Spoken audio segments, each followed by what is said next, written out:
Welcome exiles to my Relic of the Pact, Ascendant, a build that specializes in covering the screen in blood, covering our enemies in blood, making sure they go under the ground, 6 feet under that is, permanently within seconds.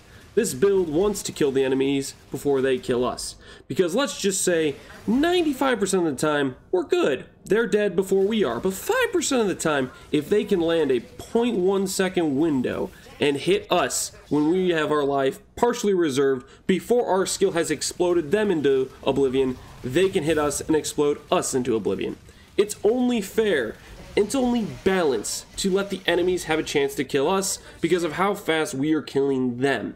This build specializes in bossing thanks to its high damage, trivializing most fights. It can do mapping pretty well thanks to a high movement speed and a lot of AoE, but when it comes to mapping, it does have the drawback of if you have high hit rate, hard, unavoidable damage like flicker strike enemies or enemies that pre-fire spark everywhere, that gets a little bit dicey for the build, and it's not always going to be the most comfortable due to the one-shots.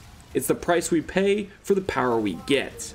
This build is one of my personal favorites I've played in the past year. Regardless of the fact it randomly dies every now and then, it's just been so fun to just be steamrolling content due to the sheer amount of damage this build gets so easily.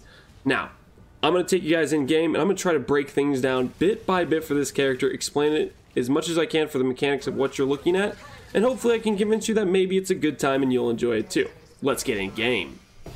Now that we're in game, I want to go over the key elements of the build. It all starts with this item, Relic of the Pact. This gives a unique skill called Blood Sacrament. Blood Sacrament says, hey, per channel you are going to reserve this much life. And you can reserve and reserve and reserve until you can't reserve any more life. And when that happens, you're going to blow up. And it will say, hey, you're going to deal X amount of damage based on the life you reserve, and the amount we're going to expand to, kind of like a Flame Blast channel, that is based on the percentage of life we reserve in terms of how much radius we get, how big the explosion will be. So the idea is we have a skill that scales with reserving a number on our life pool. So if we have a higher life pool and we scale and we reserve a lot of it, we're going to deal a lot of damage and have a big AoE. This gets even better when you include something like rathpith Globe, a shield that says, hey, if you have a lot of life, you deal a lot of spell damage and you have a lot of spell crit. Between this shield and the fact Relic of the Pact gives you lucky crit when on low life, we always have basically capped spell crit with just scaling life without even investing in crit chance because of how much crit chance we got from this. Not only that, but we don't have to really grab damage on the tree because of how much damage we're getting from rathpith Globe. There's a lot of scaling here. You can imagine with a 25k life pool, we're getting around 1250% spell damage. I think roughly, if I calculate that correctly, and 1250% crit chance. Crazy scaling to be sure. Now, on top of that, we also get some other synergies like Calm Spirit. Calm Spirit are gloves that say, hey, based on your regen, we are going to give you rage per second instead. Now, this is beautiful because on our character, with Dissolution of the Flesh, recovery mechanics like regen don't really matter as much. So having a high amount of regen just because we have percent regen on our tree in a few random places is nice and all, but what do we do with that regen? Well, we can put it into gloves like this that allow us to have very high uptime on our Berserk. I can put it on left click, I will press it, and it will last a long time. This gives us crazy movement speed, damage reduction, and more spell damage if you use the all-quality Divergent Berserk. So all of this pairs nicely, we scale into life, and we're getting all these free benefits with it. Outside of that, the rest of our gear is built around reserving that life. But importantly, when it comes to reserving for Relic of the Pact, we want this ability to cast quickly and deal that damage fast. Now, naturally, this skill would only reserve something like 6% of your life per tick. So to scale it up and to blow it up, you can see how long that takes. We solve this by getting reduced reservation efficiency from Essence Worm and some reduced reservation efficiency from our other ring. Now, instead of taking forever to reserve all that life, we cast it in 1 split second, roughly a 0.17 cast time. So we can cast it very quick and we can do it a lot while moving. That means we can have a lot of mobility while dealing a lot of damage and a lot of AoE to just blow up an entire pack as we get there with just a little snap of a button. Now, this is important to note, and I'm going to now go over to my POB for this character just to give you guys a look at some of the notations of stuff I've written down to explain some of the mechanics. For example, an important mechanic that I'm showcasing here is we need to hit the key number of 92% reduced reservation efficiency. You'll notice on the ring, Essence Worm, we get 80%. And then you'll notice on this ring, we get 26. We're clearly overshooting 92. This would take us to 106, but we need to dial it back to 92 because I've found that's kind of the sweet spot for where you reserve a good amount of life to deal a lot of damage while not being too on the edge of death that any little anything that hits you can kill you. So I like it. You can play it a little bit safer with 91% reservation efficiency and go for like 85% one ticks instead of 91, something around there, but it's kind of up to you. This also allows us to not use life tap and use brutality instead, so it gives us a good support in basically exchange for what would be a bad / not that good support. Other things I wrote down while going over the notes were things like how to aim for a specific number of reduced reservation efficiency when you're crafting a ring. I try to do a decent amount of detail in this POB notes section just to give you an idea of what to expect for the build, what are some key components, and I'll let you guys read through it if you want to for basically answering different questions you may have. Now, before you start this build, one thing I want to go over is caution before you buy. This is a unique playstyle. It's Dissolution of Flesh, and I have to say, it's a bit awkward. It has this situation where if enemies damage you below 90%, you're no longer going to be able to cast the skill because you need to reserve 91%. So it's going to be like, hey, if this happens, I need to duck around until I can start attacking again. It's got this weird, awkward, basically friction to it. It's the cost of the power, but, you know, for me, I've enjoyed it a lot. It's really kind of something where it's like, it's different and unique, and I like it because of the variety. If it's something if I played this way every single build, it would get old quick, but as something unique to a different playstyle, I've enjoyed it, but it's not going to be for everyone. It's a very awkwardish playstyle, so I've written down some points for why you should consider not playing this if, you know, say you don't like some awkwardness to the build, and this could give you an idea of, this isn't for me. So I want to throw that out there, you know, just some caution before you buy sort of thing. Ultimately, this build is crazy good for bossing. It's decent at mapping because it's fast, but it has the awkwardness of if there's map mods, or not map mods, but if it spawns, like, for example, Flicker Strike monsters all over the map, that map's going to be really annoying to run, and that would be a scenario where I would just open a new map almost, because it's just annoying to deal with Flicker Strike monsters that can hit you before you hit them and thus disable your ability to hit them sort of thing. There are those situations, there's that friction, that awkwardness to it, and I just want to throw that out there. Other things about the build that you want to make sure you get right if you're putting this character together yourself are the mandatory key pieces. We have things like Eternal Youth, Dissolution of Flesh, and Petrified Blood. These things combine beautifully. Dissolution of Flesh separates the damage that hits you from your actual red life pool. It says, hey, if damage hits you, it's going to reserve your life pool. You combine this with Petrified Blood and always being on low life, you get a unique mechanic where if an enemy hits you, 40% of that damage is degen on your red life pool and 60% is reserving your life pool.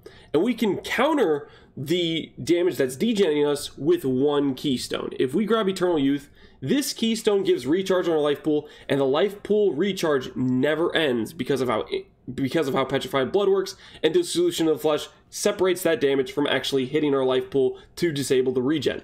This means between these two things, Petrified Blood, Eternal Youth, and Dissolution of the Flesh, we can actually have a life pool that has effectively, I don't know, 80% more effectiveness thanks to the 40% of the damage being taken is degened against our Eternal Youth recharge, and that pairs very nicely.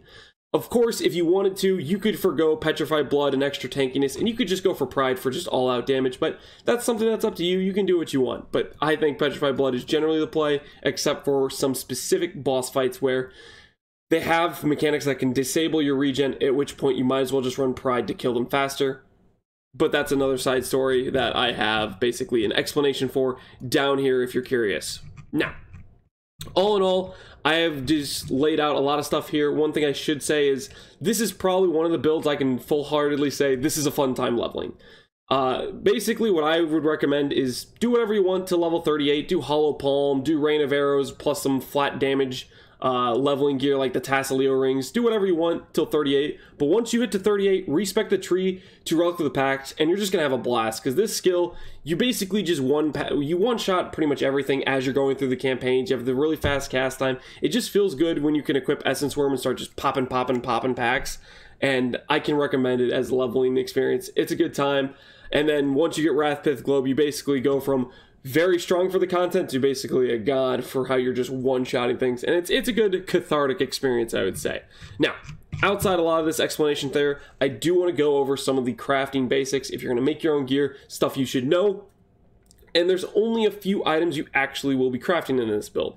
To start off with, there is the ring craft. The ring craft's pretty simple. It's all about the Kalandra multiplier and getting yourself a ring that's going to have an even percent reservation efficiency number, so that way you can get to 92% reduced reservation efficiency. Because as far as I know, there's no sources of odd reduced reservation or increased reservation efficiency, so you're not going to be able to balance back to 92 if you have an odd number thanks to your ring going odd. Luckily, we have a good idea of what the multipliers are of the Kalandra reflection craft. So for, say, if you take to a difficulty 2 Kalandra reflection ring, you're going to get a 1.6 multiplier. You don't want to go to a difficulty 3 because it's going to put you on an odd reservation efficiency, which will force you into doing like a 91% reduced reservation efficiency setup, which will be a little bit awkward. In terms of, you don't get quite as much damage, quite as much power, but you get a little bit safer playstyle. Kind of up to personal preference, I would say. And then I go over some of the odds here. If you're setting this up for and you're crafting it yourself, there are some things where you're guaranteed the outcome. Say you can get a 2-mod ring with just life and just reduced reservation efficiency on it. Well, that ring will have 100% success rate pretty much of hitting life going positive and reduced reservation going the negative mod, so you get exactly what you want. Now, that being said, from my experience, there is a very small scenario where Kalandra says, hey, I'm going to give you more positives than usual or more negatives than usual. I've done maybe about 30 reflections of Kalandra, and I've had this happen about once. So I'm guessing maybe it's a 5% chance where you get the scenario where you get 4 positives, 2 negatives, or 5 positives, 1 negative, or, you know, something weird like that. All positives, no negatives. Situations like that can occur, and that will affect these odds a little bit, but for the most part, these are going to be consistent. And so if you're going for a budget setup, going for a 2-mod ring with a guaranteed outcome, that's a nice win scenario. Going for a ring that has only life and reduced mana reservation as far as the, or life reservation as far as the mods that matter are concerned, like 4 extra dead mods where if they go negative it doesn't matter, or if they go positive it doesn't matter sort of situation, that's going to give you a 60% success rate, and that'll be a cheap base to buy versus a more expensive base to buy where you're specifically getting a fractured life reservation efficiency ring and you're rolling it with Essences of Scorn for things like crit multi. All these things are laid out so you can basically decide for yourself, hey, do I have a lot of money to work with? Do I have a mid-budget to work with? Do I have just not much currency to work with? Ultimately, as far as currency is concerned, I tested basically setting up, all I had was a Relic of the Pact plus basically gear I put together for about 3 divines, and I swapped out all of my Grand Spectrum jewels. I did a Scuff setup, and I was able to take down all the Uber bosses with the Scuff setup. So needless to say, if you can get Relic of the Pact, this build will work. And if it can do Uber bosses, trust me, it stomps all the other content. And we tested it on like basically I think we just did one Guardian before I started testing it out on the Uber bosses with the cheap setup, and we just erased the Guardian. It wasn't a big deal. It was 2 seconds of dealing damage, and I killed both the Guardian and the Guardian's A that came in. It was still very, very good on a budget. And so don't be afraid if you don't have a lot of money. If you can get Relic of the Pact and you can get a couple extra Divines of Gear on top of that, you can make the build work. So if you're wondering how much it costs, that'll give you a good perspective. It all kind of depends how much Relic of the Pact is. If that item goes through the roof, well, we're kind of up a creek without a paddle. You know, that is a possibility. Luckily, this reminds me a little bit of Hateforge, where I made the Valrightening Strike build, and that build could have trashed gear, and it was OP because of how much that mechanic carried. This is a similar situation because of how strong Relic of the Pact is. You can still stomp this content and do well with it, but that being said, the difference here is Relic of the Pact is actually a somewhat common item in comparison to Hateforge. Hateforge, you saw what happened to that. It went to like 2 mirrors or whatever in Ultimatum League. This situation is a much more common item, so I don't think it'll have quite that scarcity and crazy price spike, so hopefully it stays at an affordable price where you can actually play the build if you can get your hands on Relic of the Pact. So, that goes over some of the budget options here. Real quick, I want to go over one of the important crafts, which is the boot craft. the boot craft is actually surprisingly easy to do. I'm going to give a little example here just to show how easy it is. Some people were asking me when I had my boots on stream, whoa, how'd you craft those? Is it hard? And the answer is it's actually not hard at all. What we were simply doing here is we were doing a hollow fossil, which guarantees an abyssal socket. We were doing a glyphic fossil, which says, hey, we're going to get a corrupt essence modifier. That means one of the special essences, either that's insanity, horror, delirium, or I forget the other one. And then you use corroded fossil, which basically eliminates 2 of the corrupt essence modifiers. So it's a 50-50 between cannot be poisoned and the other one. And then it multiplies the odds of a chaos modifier, yes, which the cannot be poisoned counts as that. So it's like a 11-to-1 odds that we get cannot be poisoned as the outcome, and we get our guaranteed suffixes. So if you're on the mid budget, I will just do this craft real quick here. This is the resources you need. You basically need 1 Veiled Chaos, 2 Divines, a Resonator, and these 3 fossils. If you're on the really early budget, you can't even do 2 Divines. Just get a fractured pair of boots with movement speed. You can throw this on here and then benchcraft life. And so I'll just show you real quick what it looks like. Cannot be poisoned, abyssal socket. We've succeeded there. Then you simply go for the benchcraft of suffixes can't be changed, real quick like this. And then you throw a Veiled Chaos. So Veiled Chaos mod is there. We now have a basically, well, that's unfortunate. It hit movement speed. Now, normally when you do this craft, the vast majority of times you're not going to hit movement speed. So this is actually the one weird scenario where you're going to end up having to basically craft the suffixes can be changed another time, because what happens here is now if I block, for example, I'll block a mana, I'm going to be unveiling life here, and I can craft like hybrid life. I guess that's an option for us. But even then, this isn't the scenario we wanted. We want the 30% movement speed. We want the either chance to get onslaught or immunity to chill, or the extra movement speed if we haven't been hit recently. So it was a bit unfortunate there. The scenario for this craft is you're always going to get the guaranteed unveil for a movement speed mod if you have benchcrafted life to block, and it just works out. But this is the weird scenario where we rolled movement speed on the Veiled Chaos step, which is a very unlikely, this shouldn't happen to you in this step, but I guess it happened to me in my example, so I guess screw me. So that's how you craft the boots. They're pretty easy. If you're going for the super budget, do it on a fractured movement speed base and you'll just benchcraft life after the first fossil. Or if you're going for mid-tier, you do on a strength base like this, which would only end up being about 30 flat life less than this, which is the high budget option where you go with fractured life to start out with. So that's gonna just give you a preview of what the boot craft looks like. So hopefully I've explained a decent amount of what you can kind of expect from my notes section here. I go over it in a decent amount of detail. And then of course on my tree, I haven't set it up yet, but I'm going to go through and set up leveling trees, and this will be in the description of this video, which will go through, hey, from level 38, this is what you do. You get these passives, then these passives, then these passives. Now, one change I want to notate or make explain here in the video right now is if you do not have the budget for the Unnatural Instinct, what I will recommend is a Transcendent Flesh. It's going to be a higher DPS option, and you'll just spec on the nodes like this, and you don't want to take this node here. And this will give you basically more crit multi, more DPS, but you're going to lose AoE doing it. It still will be a very strong option for the build, and it'll save you about 16 divines to deal more damage, but have less AoE.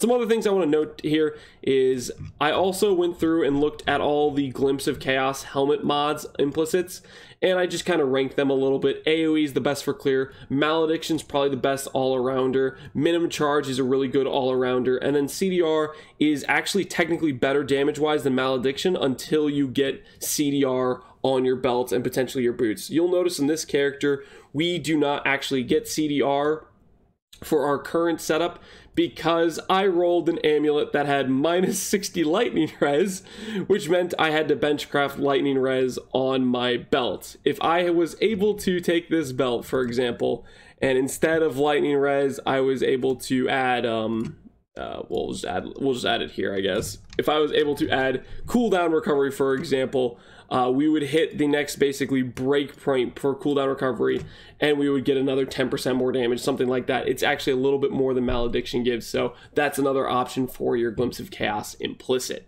I'm wondering if there's anything else I should go over for here.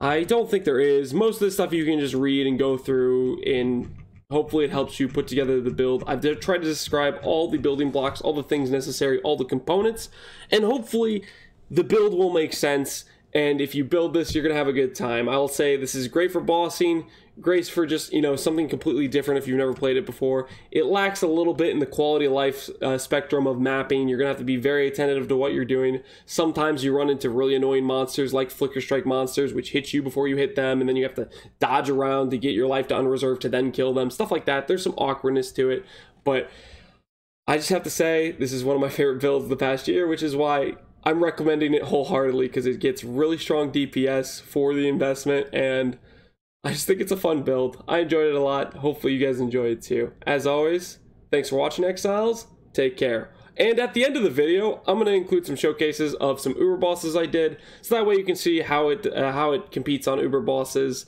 I have an Uber Maven I recorded, an Uber Eater, and I recorded an Uber Shaper, I think. So enjoy those, and take care, Exiles. Peace out. Cascade of pain! Stand still.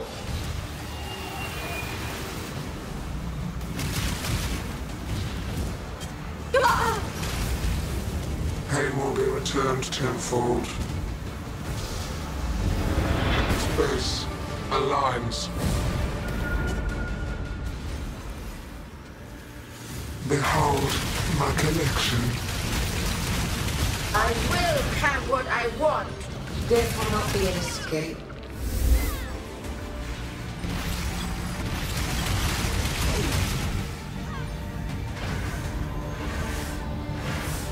Scurry, scurry. Stand swamping. Resistance will be punished. Time contorts.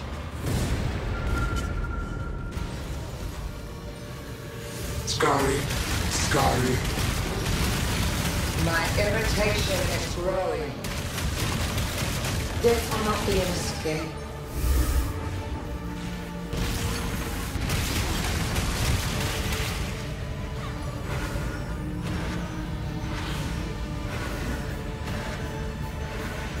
Scurry, scurry. Do what I say. How? Stop resisting. Reality bends. Punishment inescapable. Arrogant toy. Stand still.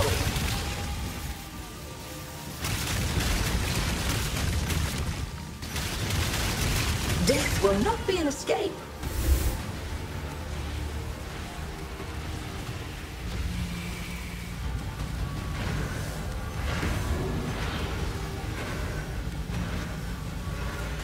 Scurry, scurry.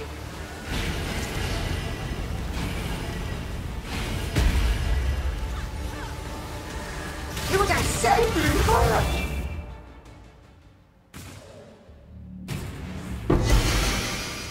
The living toy must enjoy our contests. What a mysterious prick. Resist the assault.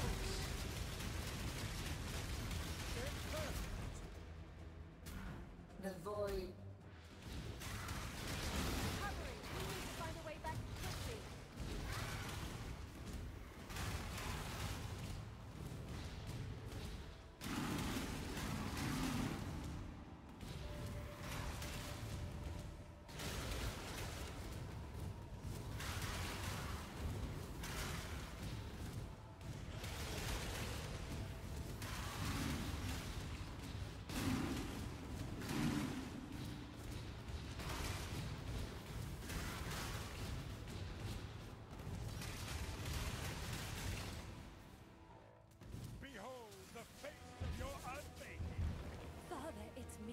Let me help you. Grasp your mortality tightly. Obstacles destroyed.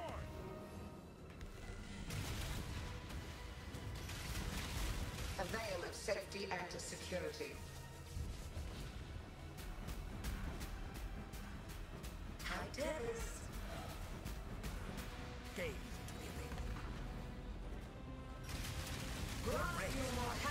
lightly.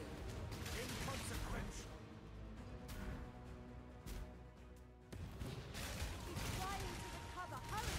Let's find a way back.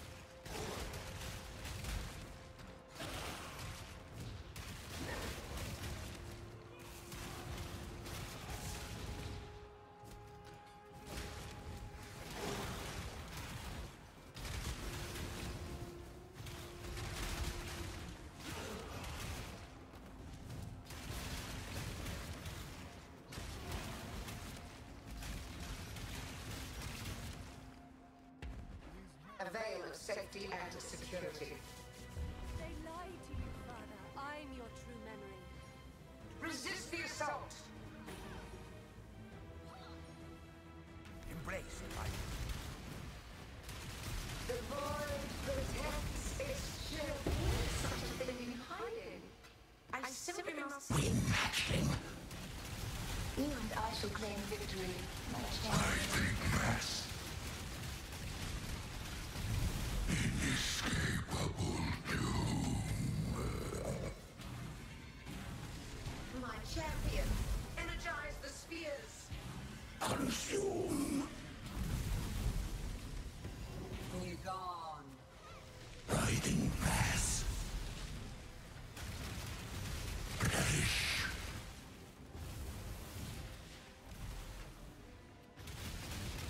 Riding mass. Let us escape from pain. Or at least, until the others arrive to challenge me for this realm.